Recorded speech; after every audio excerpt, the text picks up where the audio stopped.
Yesterday, Microsoft shocked the gaming world when they announced that MLB, The Show 21, formerly a PlayStation-exclusive franchise, was coming to Xbox Game Pass on launch day. It was already known that The Show 21 would be released on Xbox, but to have that flip from being PlayStation exclusive since 2006 to free on Game Pass is a wild switch, and right now, all of this is an extremely bad look for Sony, more so than the usual Game Pass has X new release situation.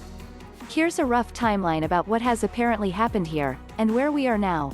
While this isn't like Microsoft stealing Kratos or Nathan Drake or anything, it's not that far off, honestly, and they have deftly outmaneuvered Sony here, which has now effectively produced a highly sought-after Game Pass game. I suppose it's possible that Sony San Diego received some amount of money for all this, as who knows the exact fine print of these deals, but most of this seems driven by the MLB where they wanted their baseball game on more platforms, and if MS will pay them for Game Pass access? Sure, why not?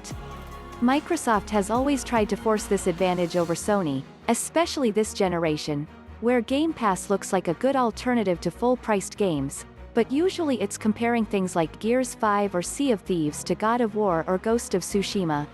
Sort of apples and oranges, and fans could make the argument that those games are worth full price on PlayStation, and are just better games in general. But here, this is an example of the same game, where Sony, who made the game, is listing it at $70 on PlayStation while Xbox players simply get it with Game Pass. That's wild. This sort of happened with Outriders 2, another third-party game Xbox snatched up for a Game Pass launch while Sony is selling it at full price. But the difference there is that a Sony studio didn't make Outriders.